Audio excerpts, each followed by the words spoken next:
opening data. This is online. All right, we are now online on Facebook. Online on YouTube. All right, so that's good. Now,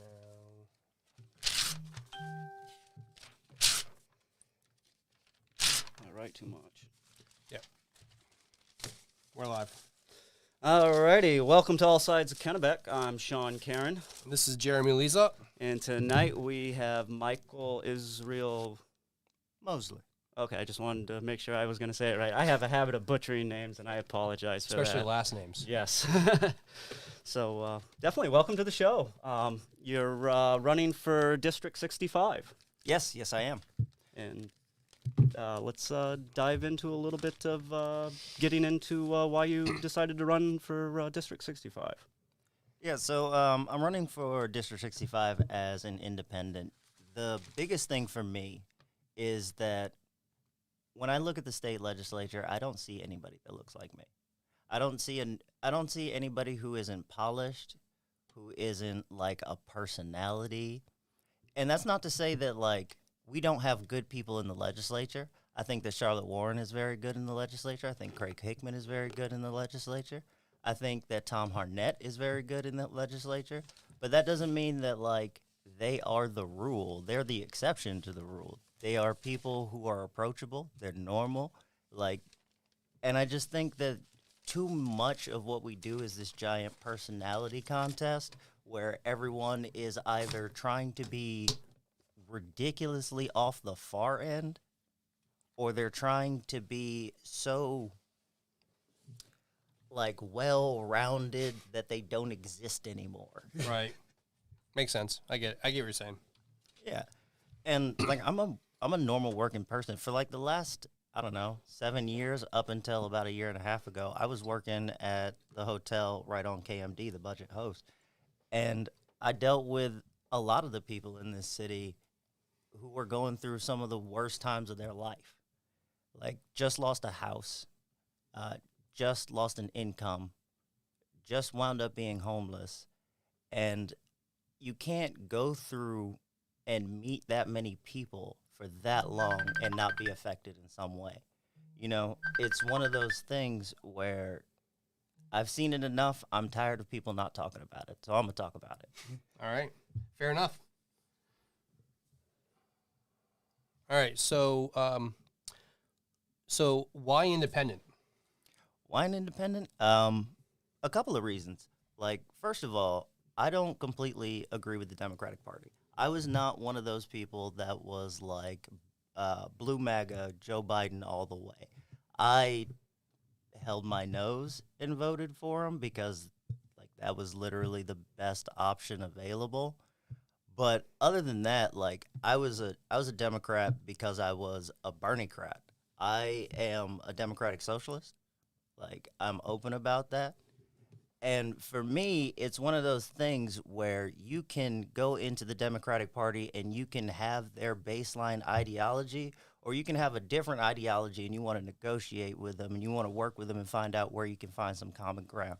And that was really my whole approach to being in the party and how I viewed being in the party. But if I'm going to run, I should probably run as who I am, which is not a Democrat. I'm not like...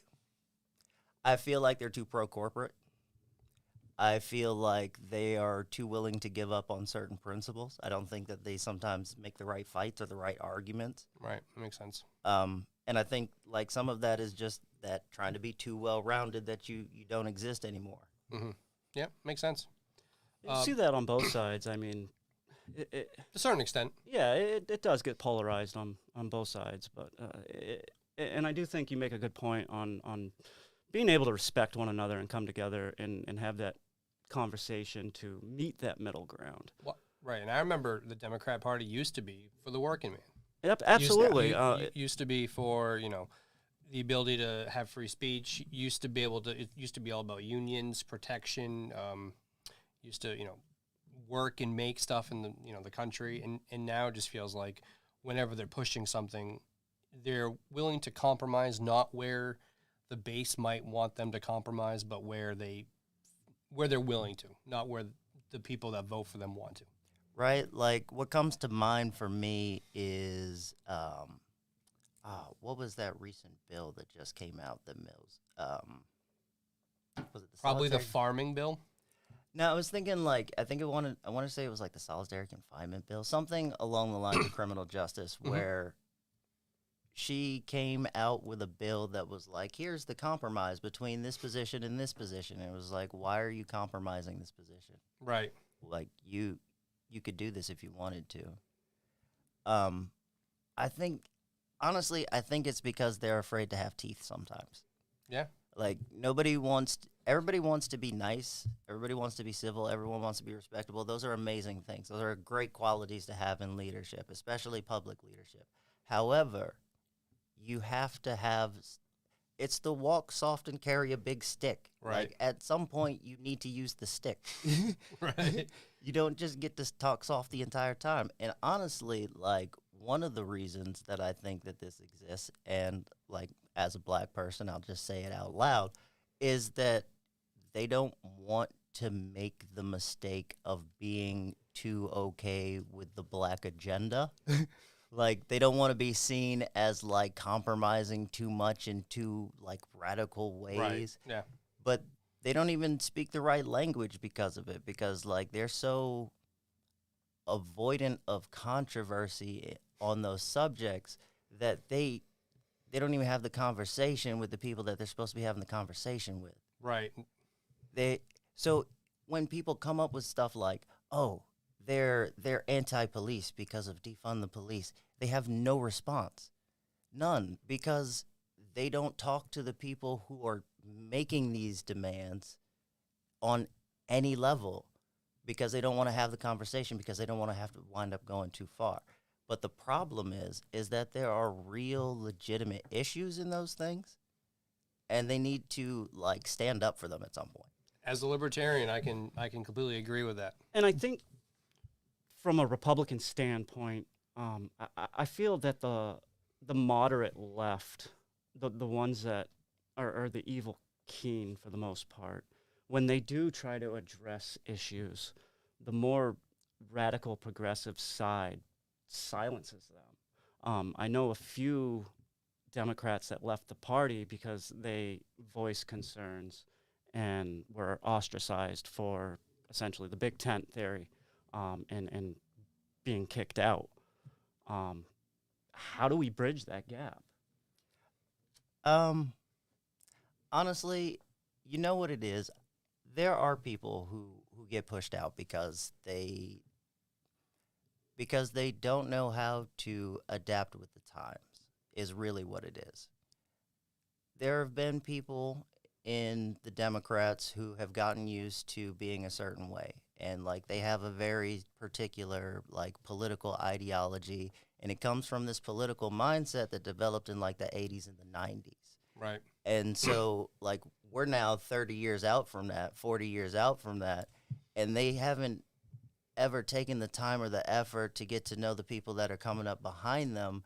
And so when those people say, no, this is a principal position, like that, like you can't compromise this one, they don't actually understand how to like find some sort of way in themselves to like change. And so they feel like they're being put upon. And I think the best way that I have handled this and that I have seen this handled is you have to call it a teaching moment. You have to call it a teaching moment in the moment. You have to tell them like, hey, look, things have changed. We're in a different time. We have different priorities. I understand that you are really used to this happening, but here's the history that you've missed out on. Here is what has changed in the meantime.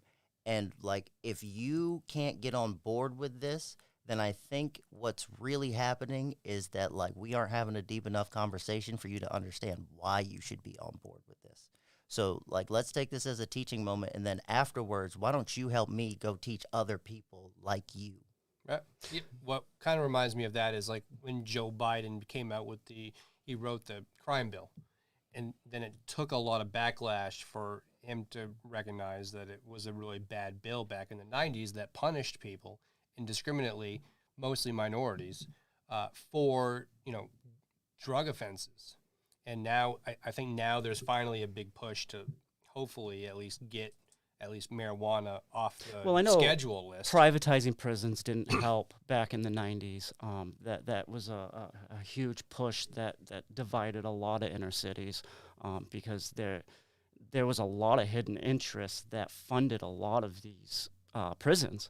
I know there's a few people in the rap industry that you can search it online, but they speak about how they essentially went to these elite parties, and there was people pushing the idea of, you guys are these music producers, make it as dirty, as grimy, as vile as you can, degrade every last person, and essentially make them think, instead of doing well for one another, loving their family, loving their neighbor, essentially going out and hurting one another.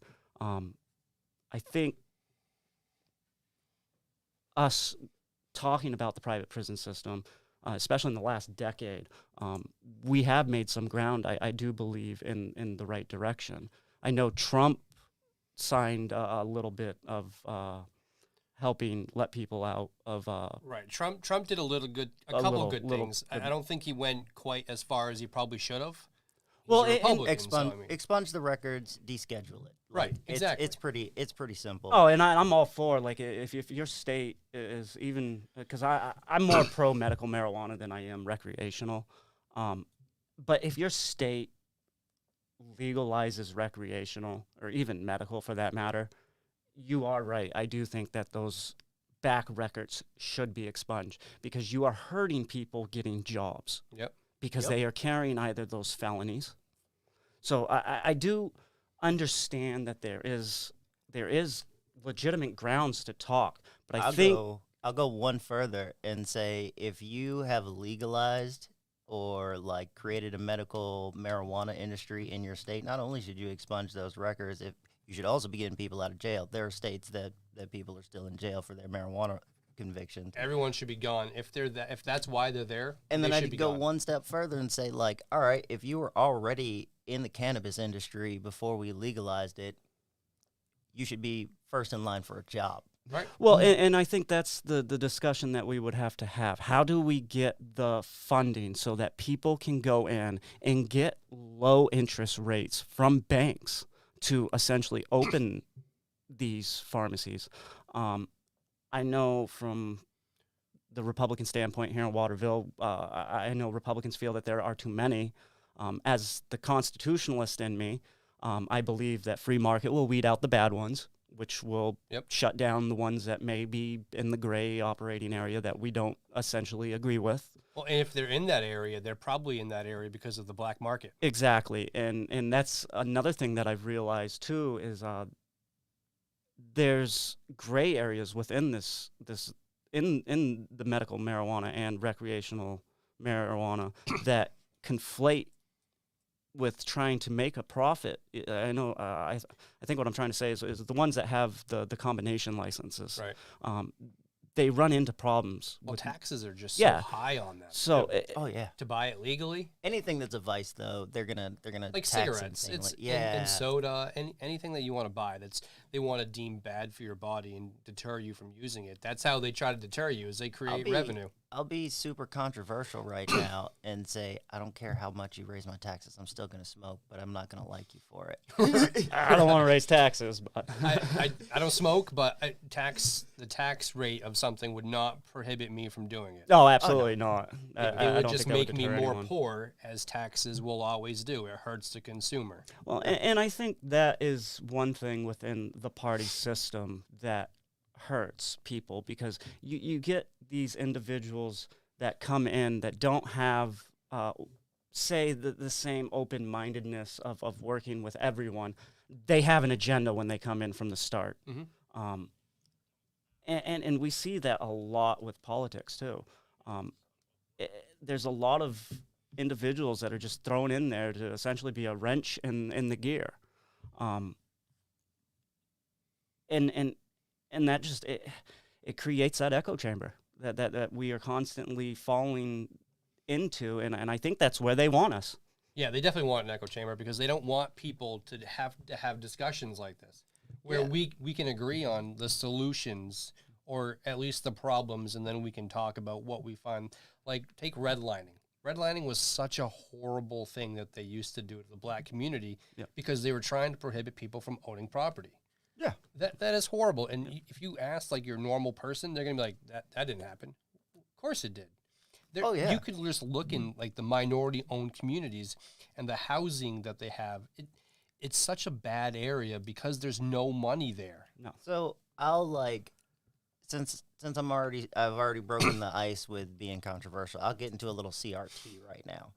All right. So here's how critical race theory actually works. It's a legal theory that basically says like you had a predisposition to certain things because of how the rules were set up to begin with. All right. So when it comes to redlining, it actually starts further back than that because, as we all know, black people weren't really citizens when we started this country. So that restricted them from being able to own land and have wealth and build wealth. But then when we extended the country and we went westward and we had the Homestead Act and we were just giving away land, we said, not black people. And then when we went and we decided, all right, we need to create a middle class in this country. We're going to do it through home ownership. We're going to create the suburbs. The suburbs were government subsidized. And part of the whole deal in the suburbs was no black people. And they had to put it in like into the federal law, and then they had like race decrees all the way through it. They ran with a lot of HOAs too. Yeah, and so like that all comes into like now you get into like the 70s and the 80s, and what happened in the 70s and the 80s? You had the like tail end of sort of like a mass. Actually, it was a mass kill off of like black leadership, especially the black leaders who were like, no, black people can do this on their own. And so at the exact same time, you have like the war on drugs really kicking up, and that was like the smoke screen for it. Nixon, Reagan. Yep, and then Reagan comes in, and you get the era of like mass incarceration. And now all of this is piled up, and then you get Bill Clinton, who comes in and is like, all right, if you have any drug conviction. Minimum sentencing. Boop. Minimum sentencing. Joe Biden was part of that in 1994. And yes, he was. And the other thing that they did, too, was once you get out of jail, once you have that drug conviction, you can't go into anyone's house having benefits. So you can't go and, like, live with your family afterwards if they're on benefits, which they likely are, because you just took an income earner out of the house. Like, so all of these things line up. That's what CRT is. It's not teaching, like, bad diversity initiatives in school. I'm sorry. And I think that's I'm not a fan of CRT, but I think that touches bases with what I was saying about how some actors will come in and essentially hijack the like you'll have an idea. We talked about this a little bit earlier about with Kobe College and how we talked about the $15 million that Marc Andre had talked about, and I had made the comment about it wasn't supposed to just be Kobe College. Right. It ended up being that. But that was the straw man argument. Right. It was right. It was pushed as a Kobe College yes. thing. And that's what destroys the good issues from being able to be accomplished. Because like we were saying, it wasn't just Kobe College. We were talking about Thomas College, any nonprofit that would hospitals. Right. Any nonprofit that would have been willing to come forward. It's how the mainstream media grabs a hold of a narrative that's not cemented yet, and they write it. And I think that's what destroys all. I'm not even sure at that point that it was just the mainstream media. I think it was just a lot of pinning people versus other people. Yeah, yeah, you're right. There was a lot. I think a lot of people were vilifying Colby because they were successful. And I think they were also trying to make sure that they weren't trying to vilify people like Thomas College. Right. They were successful, but they're successful on like a lot lower smaller level scale. Yeah. Yep. So they were also trying to make sure that they weren't trying to punish Thomas because Colby, which is the ones that some of them were after, right. were trying to be forced, kind of asked to pay more than what they have to. Right. Right. But at the same time, like, all right, Colby does have its problems. And like, And here's the thing. All right, so Mark Andre was on here not too long ago, Yep, right? like so 2 or 3 weeks by ago. the way, I am that Michael Mosley. That, I am yes. I am the letter writer. So let's like get a couple of things out of the way Go for it. first.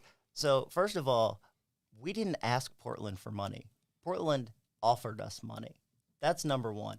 But they wanted to like dictate how we used that money, and we said no. It was my job to be the one to say no, and I said no very well. But the funny thing to me too is that like the main argument that Mark was making wasn't even that I was wrong. It was that the Republicans weren't doing what I was saying that they should do.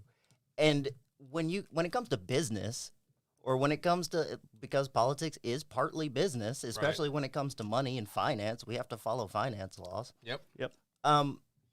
Like you make your case. Right.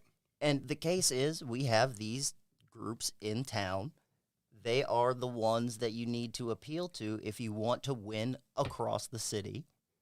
And then finally, that like they skip over this part every time too, is that you can't win in this city by not going out and talking to people. You can't win in this city by not going out and being seen. Right. Yeah, People that's want one to thing. see you and that's, talk to you. That's Yeah. one thing I've learned about Waterville. It's very localized. Yeah, if you're going to be a candidate in Waterville, you're definitely going to want to get out and meet your constituents, or they will not vote for you. Because I ran into this when I ran for school board. A lot of them said they would vote for me just because I showed up, and they were like, "Where's the other guy?" I remember a few So- years ago, I was helping do the budget repeal, and we were going door to door to collect signatures for the budget repeal, like the first one that happened. And most people that I went to had never even talked to their council person.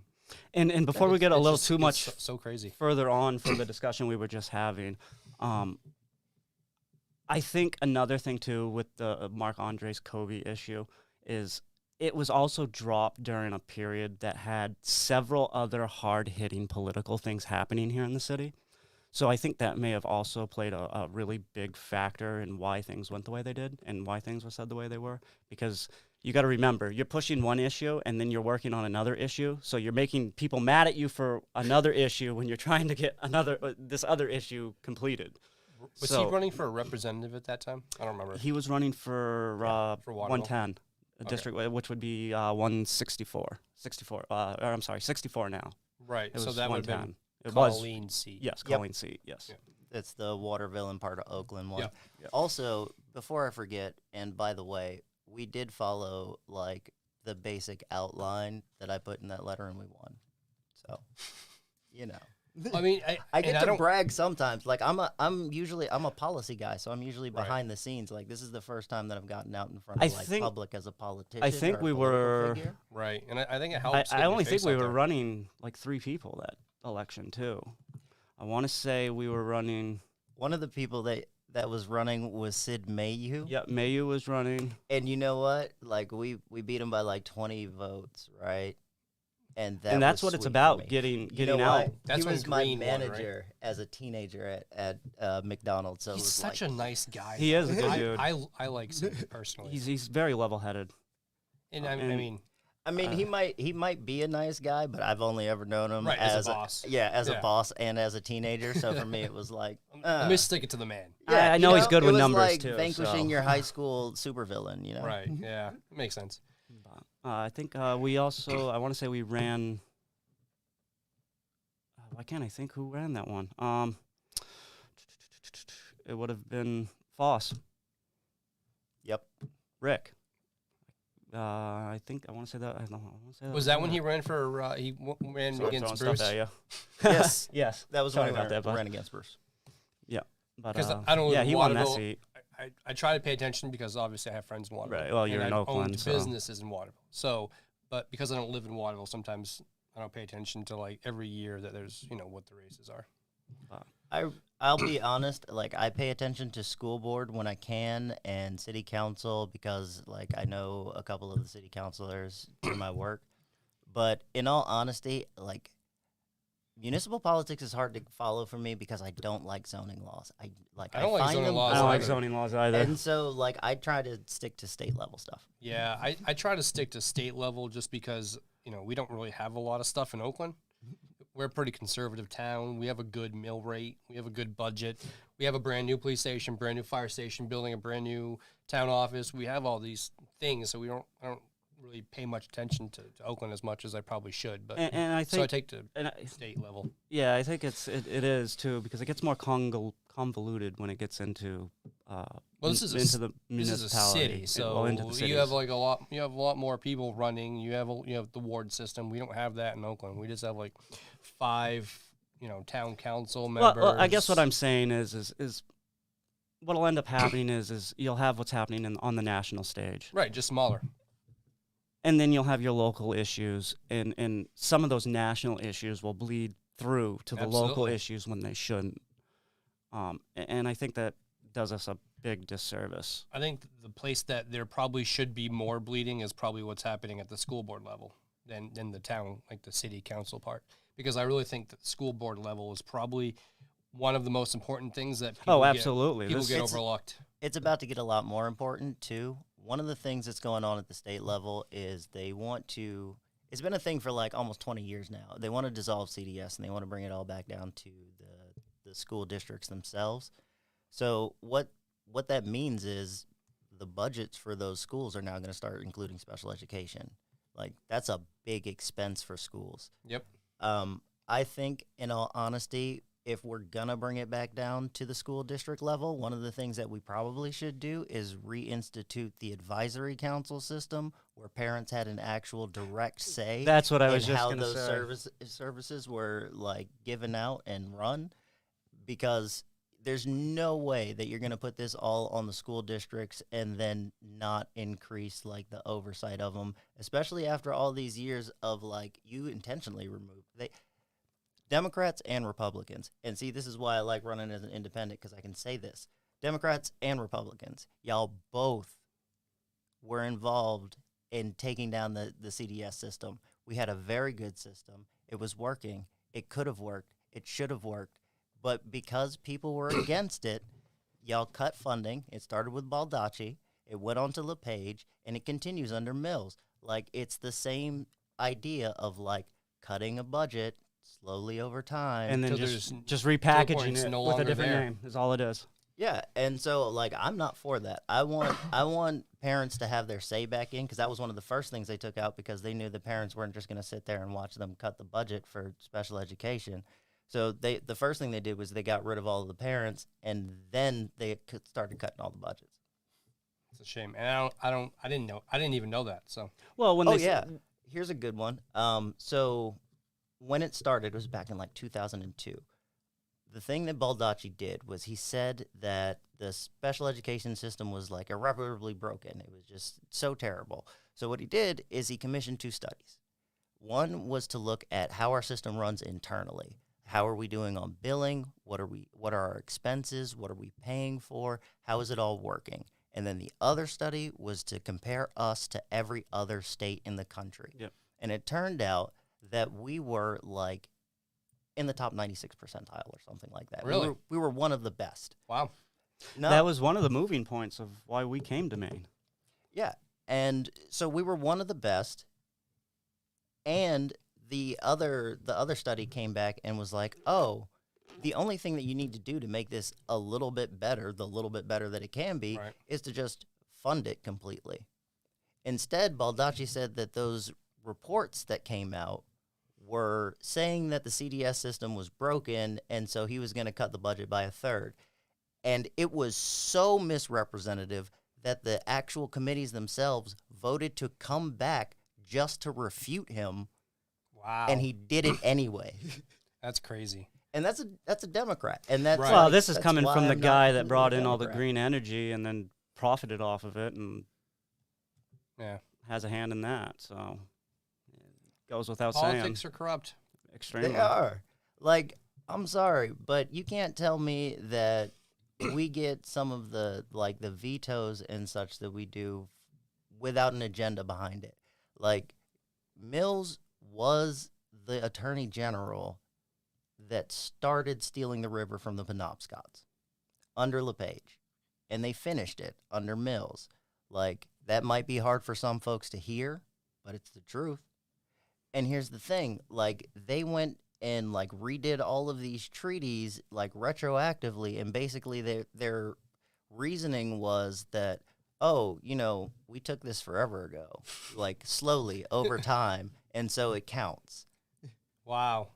Yeah, and I don't know much about it, so I can't say too much.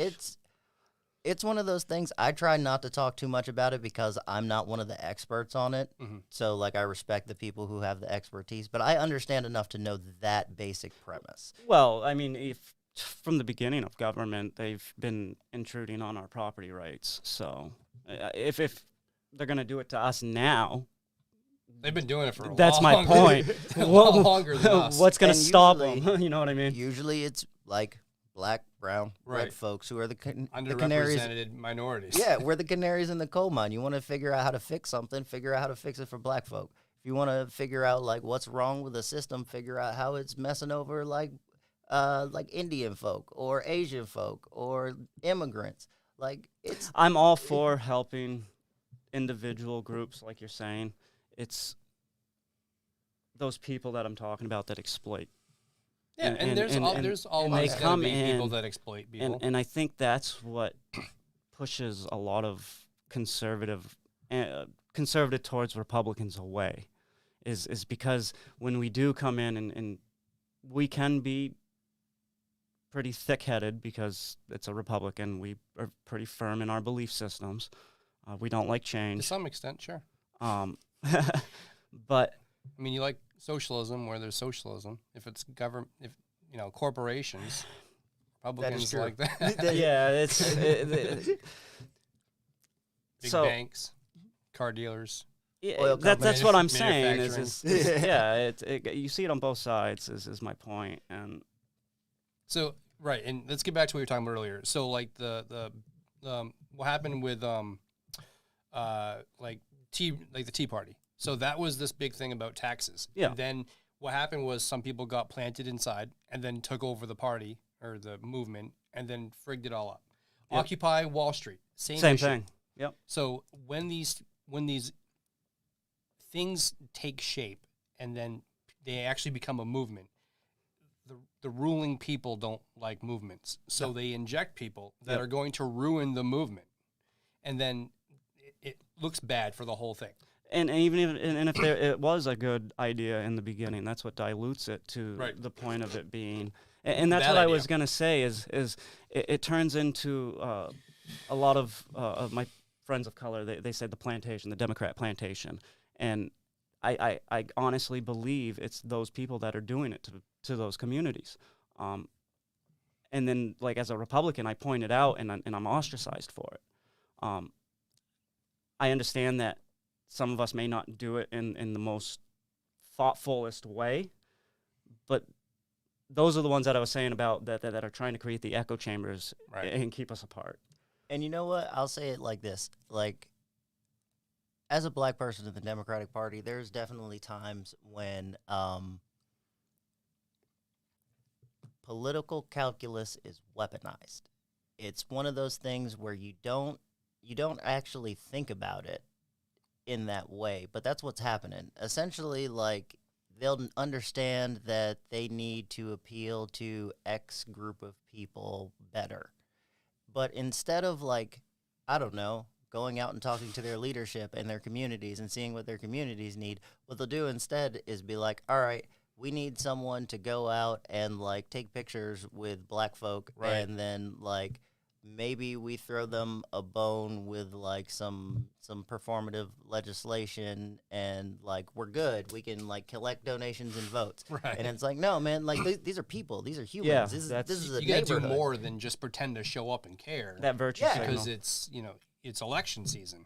Oh, yeah. And it's noticeable. Well, Like, that's what it is. A lot of politicians do it. Is that they whatever they're running 2 4 year, they'll come around the 2 or 4 years and they'll sell you everything in the tool chest that'll make your life better, and then you get them elected, and where'd they go? Right. it's a ghost town. And, like, I think for black folk, it is especially hurtful when it comes from the Democrats because, like, they're the party of JFK. Like, they were supposed to be the people who are on our side. Mhm. And, like, to see that come from them, it's one of those things where you can't You can't allow it to happen on accident. So when it does happen, you have to be purposeful about how you respond to it. And that doesn't always happen. So, like, you can't allow a culture where people could do something like that without, like, being explicit, like, holy crap, no, we got to, like, take a step back here. And I think that's where people feel like they get pushed out of the party, is because we hit those moments and we're like, all right, we all need to take a step back. And then the people who are in the position of being the focus of that particular issue then turn around and they're like, instead of moving with everybody else, they're like, I didn't do anything wrong. Right. They don't have introspection about what's going on. Yeah, and then, like, they feel put upon because everybody's like, hey, man, we've gotten to a point where we kind of need to have this conversation. We need to do something, like, different here. You've done something wrong, and you're like, it could be completely innocuous, completely harmless. It could be completely in good faith. But as long as you're not willing to do anything about it, then it becomes malicious. Right. Yeah. And those people don't want to do anything about it because they don't have the introspection to get to that. Or they're profiting. Or on they the just back don't. end somewhere. Or they're just faking that they care. Yeah. Yeah. Which happens. I mean, probably not many people, but like some people might just use it as lip service. Oh yeah, that definitely happens. And like I think one of the big things for me right now, like when it comes to the legislature, is like we need like a massive investment in childcare. We really do.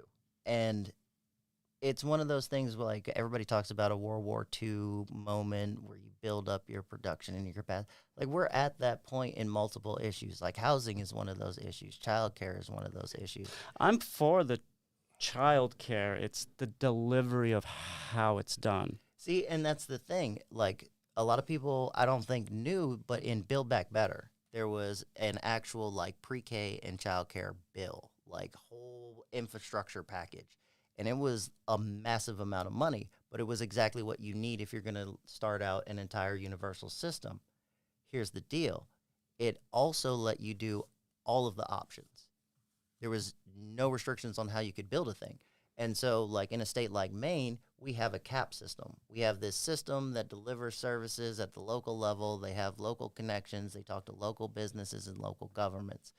And you could literally just push it through the cap system, and they could go to a neighborhood that is, like, underserved or underprivileged, and you could just be like, all right, here's what we're going to do. There is a building for sale right there. We have more than enough capital. What we'll do is we'll underwrite the mortgage. We'll give you that mortgage. You'll start a business. We'll give you the training that you need, and then at the end of the day, you will pay us back from the profits of that business. Like, that's a thing that you can do that also earns the state money on the back end. And if they fail, and if they fail, it's not going to harm the system very much because you could just replace them. Right. Now, I heard you say something about paying back. That doesn't sound very socialist of you. No, like, you know what? I'm intrigued. I'm sorry. All right. So here's the deal. I think a lot of people misunderstand, like, how socialism works. Like, you can understand that money goes back and forth. If we can make money on housing, then that means we could probably provide food to other people. Like, there are cost benefits to things. So when you talk about something like housing can make money if you do it right. Right. That's the hard part. And government has the capacity to, like, do it at a low enough cost from the very beginning that they could make enough money to pay back stuff. But they can also, like, still give it at an affordable rate, like, because you're not paying taxes on a lot of that stuff. You're not having to go through the same sort of, like, process as other people are, and you can create your own workforce. So this is my big issue, is I like some of the stuff that you're saying. I don't want it in some giant federal bill. Like, if they passed it, I was going to say, like, it was over just- 100 trillion is what it was. If or they something like passed that? something like that at the federal level, just the way it was, it would have passed easily. So if you take some of, I don't like these big omnibus bills because they're so ginormous. that no one ever reads the $6,000, At what point do these page things get paid bills. back? And then it falls on to the unexpecting people. I think, as you said earlier, like about the throwing the monkey wrench thing, and there's a bunch of that too. There's a bunch Right. of people who are like, I don't want Poison this to, pills. I don't want this to pass anyway, so I'm just gonna throw a bunch of stuff that nobody's gonna agree to. And then when some of that stuff does get passed, it's like, why did we make this law, and why is this Because money going to this thing? I was reading Right. in part of that bill, and one of the parts in that bill was talking about putting breathalyzers in every new vehicle. That's already yeah. I think it's like starting in. It's like I don't drink. 2026. That's weird. That's And very it's- weird. Yeah, and it's gonna Do you, happen. do you imagine the cost of that is just going to be? That's why I don't like big federal government. Well, that's what I'm getting at. bureaucracy That's like that's yeah. No, I was completely the, agreeing with that you. was the but- great thing about the child care money, was that it was based on what your state did. Your state could opt in or opt out, and then after that, it was all on the state to figure out how all of that was going to work. There was no like federal like overview. Well, right? and Which that's is good. Just pass it based on that. because Like the child care bill. Just pass the child care bill. Don't pass it in this ginormous bill. right. Oh yeah. Pass it. It's like I've said. A lot of Republicans don't like the idea of subsidizing companies. I think if we were to subsidize the family, I think a lot of Republicans would, a lot more would support the idea, because if you're leaning on the federalist side of the Republican leaning post, you understand that there has to be some form of government to run these parts, and I think I just lost my thought, and But yeah. Going back to the socialists time that's happened to me actually tonight. understand how an economy works. But so here's the thing. Like, I think a lot of people get the wrong idea about socialism. People think that like socialism is when the government does stuff, or that like socialists want the government to run everything. Like, no, I want people to run stuff. Right. I remember what I was going to say now. Now what I was getting at is the subsidization of subsidizing family over corporatization. Because if you subsidize the family, you lose that corporate welfare that we see a lot of that happens, I think, would be a beneficial factor to that. So yeah, that's what I wanted to say. So, I'd make that trade-off any day. so. If we're gonna subsidize anybody, I'd rather subsidize people. I That's think how I think that's it how makes I more view sense. Medicare for all. Like, Medicare for all is subsidizing people. Because we do have costs. We all know that, like, healthcare is expensive, but we pay more for it if it's on the individual level. Like, that's just how, like, to me, that's basic economics. It's basic economics that if you're gonna pay for things one at a time, I just think that it's the gonna private be- sector it's could gonna do a be- better job. That's not to say that there can't be like private medicine. Right. Like, you can have a private medicine, like plastic surgery. Go ahead, have at it. Like, there are definitely like those sorts of things, like dermatology. Dermatology would be another one that you could have private practices in. That would make sense. But like oncology, no. Why is anyone profiting off of cancer? Right. Like, Yeah, that I get doesn't that. make any sense. My mom Heart died from attacks. cancer, so I get it. Yeah. Like, there are just some things that just make sense. It's like the medical fire department. Right. You don't profit off from fire departments. Yeah, you don't. Or you're not supposed to. Right. Like, if somebody Right. is, please let us know. All right. So that kind of reminds me of. So I have down here. What are your big 3 priorities that you want to focus on for your campaign? Or if you win. Special education, definitely. I hope that we increase our Medicaid reimbursement rates. We need to. That's where all of the special education services come from, or a hefty amount of them, all of the ones that people need to survive. But we can't keep providers right now because we don't pay them enough. There are just some jobs that are tied to how the government pays things out. Social workers and specialty therapists, those are part of that package. So you can't do anything without increasing that funding. That needs to happen. Another big one for me is workforce initiatives. And not just like we want to throw money at X training program. I mean, like, we have the system in place that we need people to get into special education. We need people to get into childcare. We need people to get into social services. We need people to get into therapy. Right. We need all of those things. So how are we going to do that? How are we incentivizing that? We have Community college, trade schools, I think would be I the would best like to route. see that be free if I could manage that. If I had a magic wand, I would definitely do that. I but would I say also no, only because I had to pay mine back. I would also say like we have like loan programs that where you get out of college and you don't have any debt, but those are mostly geared towards STEM. Like Right. STEM either needs to get a broader definition, or we need to just like admit that if you only create engineers, you have no people who like educate your children. Right. And Plus teachers. yeah, like we only have 1.3 million people. Yeah. Small base. And then I would say that the other thing is just like criminal justice. I'm definitely anti-police state. I think that we have a domestic surveillance program in this state. I don't know if you knew that. MIAC. Yes. I am not for it. Oh do no, not like- not at all. I don't know why I they do not like continue any to of these exist. track and trades. That's the constitutionalist in me. And there was actually a bill to remove that, and it failed. Yeah, I would have voted for it. I would. I would have voted for it in a heartbeat. I would have voted for a lot of bills that didn't end up passing, but those I were think- criminal justice ones. I think we need less harsh drug laws. That's definitely a thing. I agree to a point. It I depends think where it's found. I think 969 did a good job of that. Like last legislative session, the session before that, they were going to make it more realistic. It was like I want to say like up to an eighth of most drugs, which makes sense for users. Like you're not trafficking drugs if you have an eighth of drugs on you. Like that, you're not making any you're a money. user at You that are a point. user. Right. That's I think what the big discussion needs to be. What is a usable amount? Yeah, but I would also point out that my opponent in this race, Bruce White, voted against that. Yeah, and so I'm friends personally with Bruce White, and I will say that on some of those criminal justice bills that came up for vote, I've given him a lot of pushback on that. Yeah, and speaking of, now that I'm thinking of it, and like I realize I am actually in a political race, and I'm not just like A person just Yeah. talking about politics. yeah. Here's the thing, like the Christian Civic League came out. I've got nothing against Christians. I am a Christian. But they came out recently and they said we can't wait to have a Republican majority because they will bring back conversion therapy, which is torture. It is torturing gay children and gay teens into not being gay.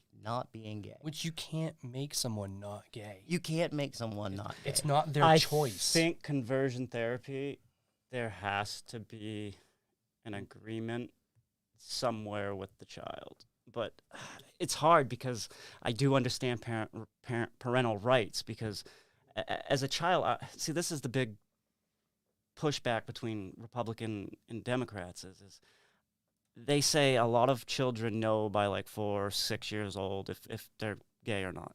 I don't believe that. I don't think it's that young, but I have kids that are like 12 years old. I definitely think I by would, that age. yeah, I agree with you there. I would say that children that young can know. Like it's not because children develop differently. They're not Right. they don't have like an adult Now- sexuality. It's more like I tend to like to be around boys than girls. I tend to like how that person looks as opposed to that person.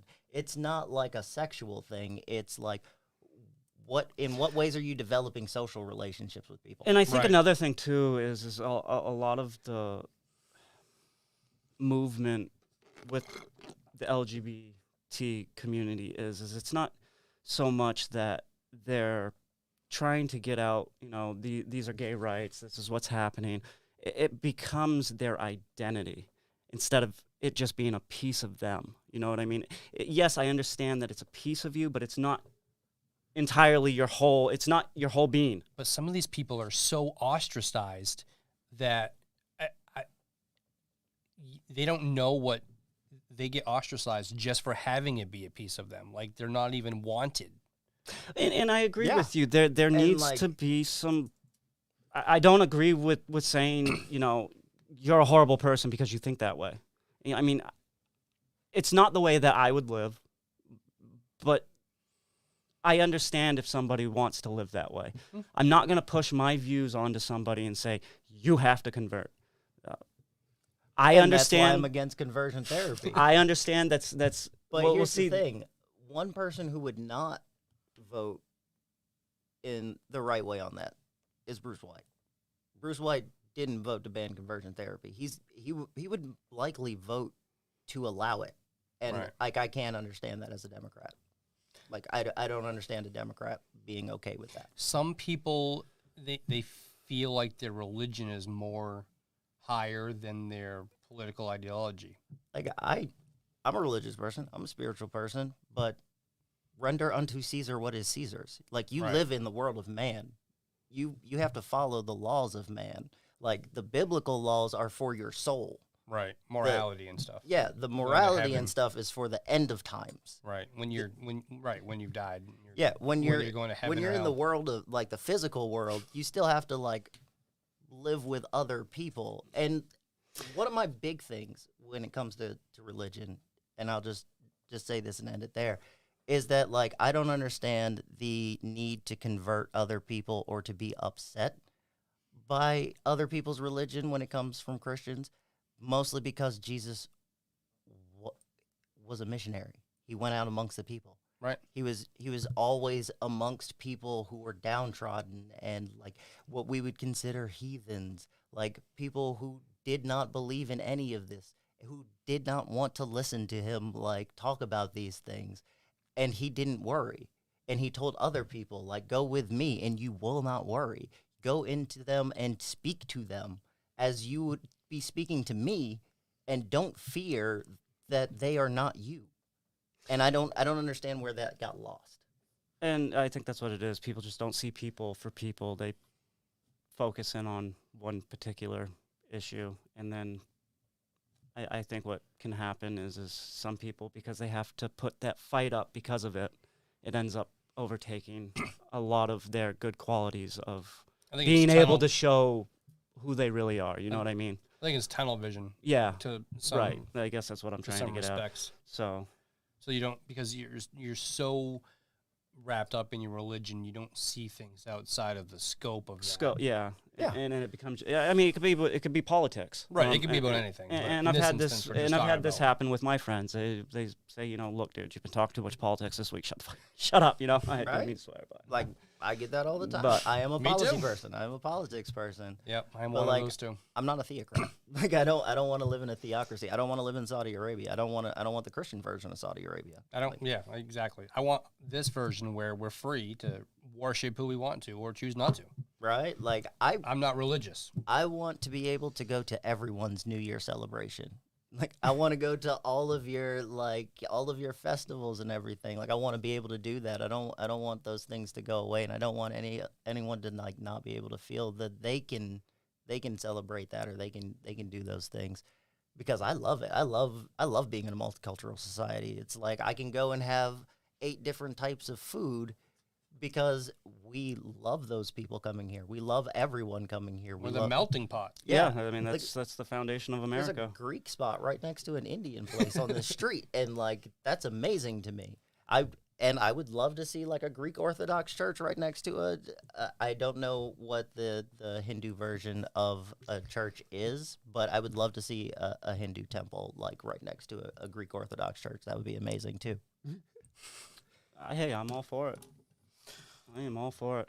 All right. So another topic is what would your plans be, and what are your thoughts on the housing issue that we have run into, and not just in the city but in the state? My big thing is you don't solve a housing crisis by not building housing.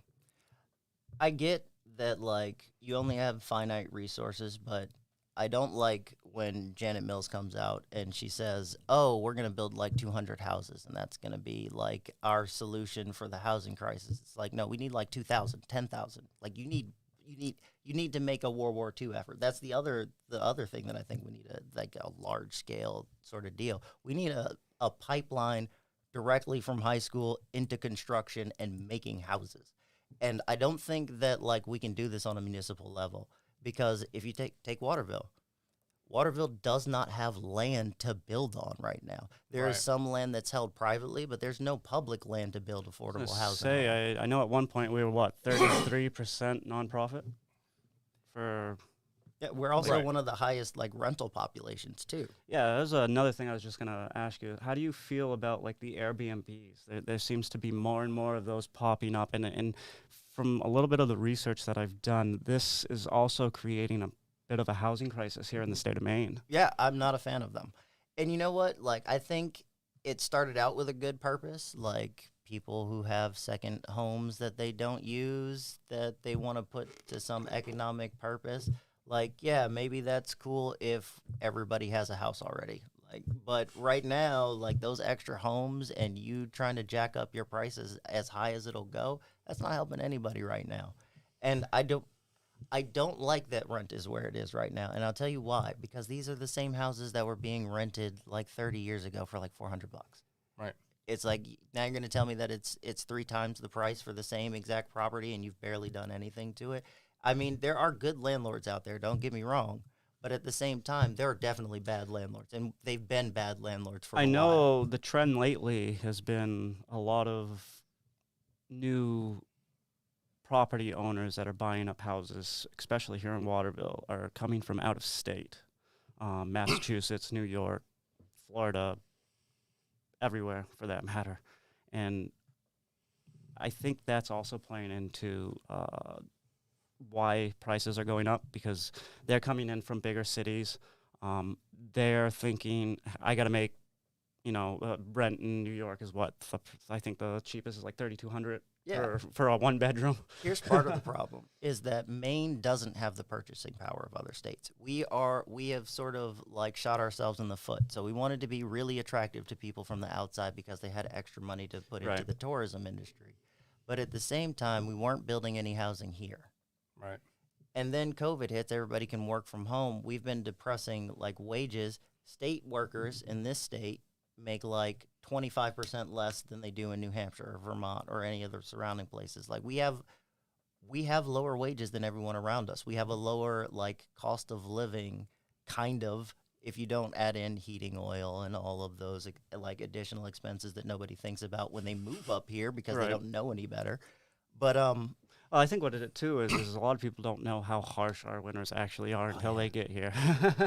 so like all of these people come from these states where they have more purchasing power than Right. us. Like you definitely have more purchasing power in New York because they have a much larger economy. You can get a much larger share of the pie down in New York, and so then you come up here, and we're they a have small that state. and they have that mindset of them prices from where they're at, and I think what they're Yeah. trying to do is they're trying to replicate it. And you know what? Like, if you're paying $1,600, because I have friends down in New York. I have a friend in Harlem that I met when I was in the Army, and like 2-3 years ago, he was trying to get out of there because he was paying like $1,600 for a studio I apartment. was gonna say, That's ridiculous. Yeah. I was just looking at And something that said like sounds it was like ridiculous until 3,000. you realize that the Hathaway is at $1,600 Right. for Yeah. studio apartments. Like, so it is, and here that's now. supposed to be affordable housing. I don't get it. I don't get who it's supposed to be affordable for. But if you take the mayor of Lewiston at his word, he said that they aren't doing affordable housing anymore. They don't look to be affordable for like working people. What they're looking for is to be affordable to Portland so that they can be a commuter city. And it's like, what happens to all Right. the people? Like, what happens to your It's teachers? like gentrification at that point. Yeah, Right. Basically, That's you're what's like, going to end up happening. yeah, And and we're starting to see it here. Yeah, a lot of people that grew up here, had their houses here, they're elderly on fixed Well, income. They can't afford to stay here. So between taxes and rent, and what the mortgage is, and the cost and fuel and everything going up, and I know some people that have moved. And you take a building like Hathaway, where they're starting the construction on that second building, and I know that there was talk about those apartments being subsidized by the state. So, I want to say it was like $200,000. I think is what the number was. Not 100% sure. I guess Someone we'll see knows. if the cost of that comes down. But I'm sure it may. But even a quote at 200,000, that's still, you know what I mean? What's it going to come down? Even 50,000, 150,000? That's still high. Mhm. honestly, co-ops are the way to go. Because especially if the government is making the co-op, like let's be real, if you don't have to pay the taxes on it and you can do it at cost and you can split all that cost between all of the people in a unit, like New York used to do that for a very long time. You could buy your apartment. Like why Yeah. aren't we doing that? Kind of like that a is- condo at that point. You can buy the apartment that you're living in. yeah, You don't and- own the building, but you own the apartment. exactly. Okay, I see Like what we you're can saying. do things like that here, and I think that would make a lot of sense for a lot of places. But I also don't think that like the municipalities can do this. I don't think that they have the money. I don't think they have the capacity, and I don't think they have the land. You have to have the state do it because the state is the only ones that have the reach to find like, all right, here's Lewiston, Augusta, and like this other town triangle. This is where these jobs are. Here's We're like gonna a do plot something of right land here in the middle. I'm not saying that the state wouldn't be a big factor, but I think that putting something together that would be beneficial for families to maybe start, instead of it being geared at like a business owner building a business duplex, how about we start subsidizing somebody building a house, a family building a house? Well, you can get HUD loans for the first time that you own a house. I understand that, but what I'm saying is we need to do something that is more than just that. There's an organization called NeighborWorks that I believe they do something almost like Habitat for Humanity does, where but it's for an entire neighborhood. So everybody in the Nice. neighborhood gets together and they build each other's houses. It's like a co-op at that point. Yeah, Kind of and you like a commune. Yeah, and you can't move in until everybody's house is built. So you have all that incentive to help them finish. Exactly, That's and they pretty like cool. pre-plan out the neighborhood for everybody. Wow, that's pretty sweet. I think the other issues I don't know how accurate this is, but I've heard from someone that one of the big issues with housing in this state is that since we have recreational marijuana, people out of state are actually buying up a lot of houses and they're using it as a place to grow marijuana. Yep. I've heard that too. That makes no sense. We have so much land in this state that could be. We have farmers that could use some money right now. Could you please go to them Right. and ask to use one of their unusable plots of land that has now been contaminated due to sludge and be like, hey, we'll put something on here. We won't grow in your soil. We can set up a hydroponic thing, but we'll pay you rent for like the next 5 years to grow. That here. would probably be a good idea to probably do something with the PFAS and start helping with a lot of the homeowners that are losing on their investment because of that. The hard part is you'd have to take some of the regulation down for growing marijuana or hemp, which I'm okay with. I think it should be completely and then legal. the discussion would be how to do it economically, responsibly, and all that good jazz that goes along with it. But I think that's really like going all the way back to like my view of socialism. Like that's the important part. Is like it's not just about the government doing things. It's like how can you solve your problem while at the same time solving somebody else's problem? Right. Like we don't think about like leaning on each other enough. We used to be about the community. Yeah. We built an entire highway in a day because the government was like, "We'll give you all the equipment if you just go out and like do the spot in front of your house." And people were like, "All right, sure." But now you can't do. There's so much red tape. No, and you know what? Nobody would want to do it. That was one thing that I liked about Trump was the cutting of a lot of the regulations. Now I'm not saying that all of them were great. There were some regulations that I would have liked. They're still they're localized regulations. That's what I was just going to get into. I'm still mad about Trump messing up my taxes, man. All right, look, I don't deduct anything on purpose so that I can get the maximum refund. Right. Standardized deduction. Yeah. And, like, I lost, like, $3,000 year over year because he decided to, like, reduce the zero amount. So I would have had to, like, go through and pay extra taxes. And I didn't figure that out until, like, halfway through the year, so I couldn't fix it. Oh, that sucks. Yeah, it does, man. Like, I'm still upset about that. And then, like, They should have dropped you a tax bracket, though. You should have been dropped at least one. Nah, to make up for it. I'm a worker person, man. I was already in the lowest. But the other thing too is like, and then I haven't done my taxes yet this year. I'm like dreading it because how the CTC went. Because if you got the money during the year, I got the money during the year. You're gonna get you're gonna get a lot less back in Yeah. your You could get taxes a lot than less back because they didn't pass the extension, Well- which would have given you like more and would have like normalized your taxes. That's what I was going to say, because it ends up, I don't even know how that can be considered.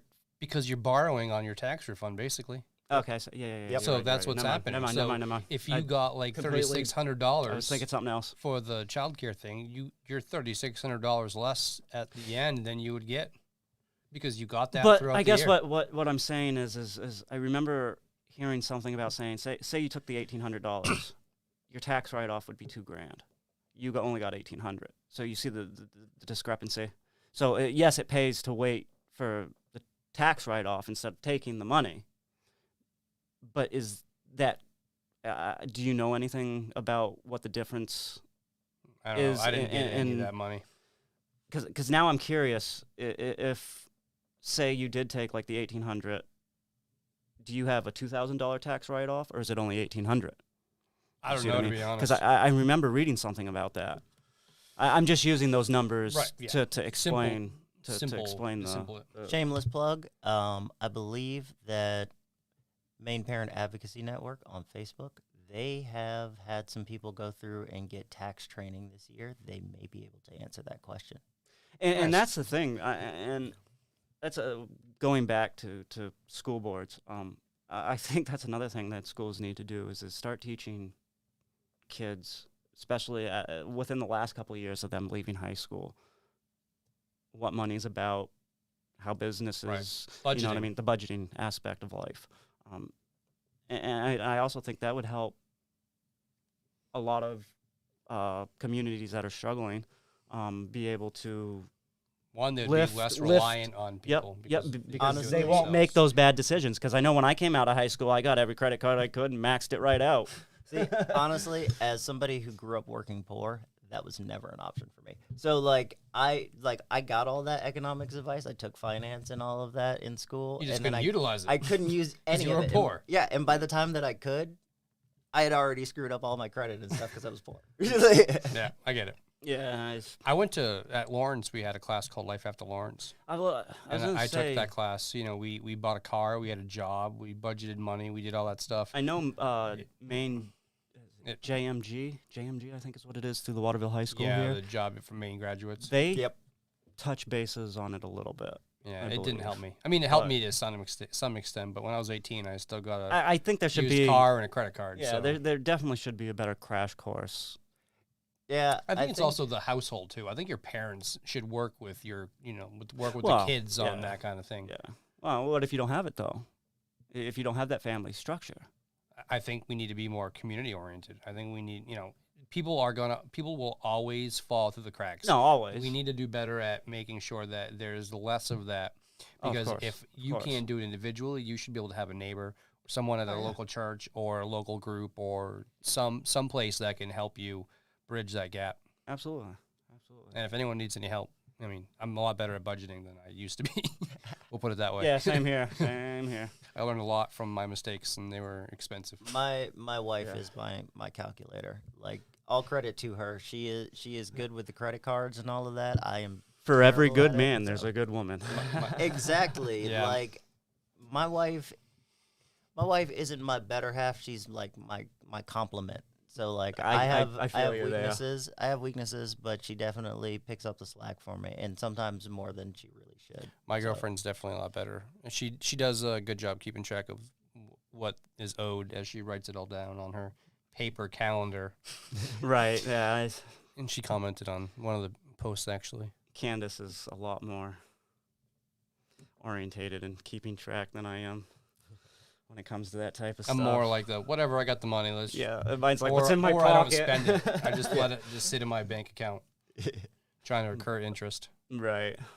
I'll make like 3 cents that 1 month because it's at my savings account. Jesus, what is it? IRAs aren't even a good way to go anymore. I think I think it's like 3% return, not even. Maybe I have an IRA actually. I want to say it was like 1.9 on the last one that we cashed out a while back. It wasn't much. Because you're not supposed to cash it out. Well, you do after you reach your maturity date. You're supposed to keep that until you retire. Well, when you have more than one, you can do that. Yeah, if you want to get taxed.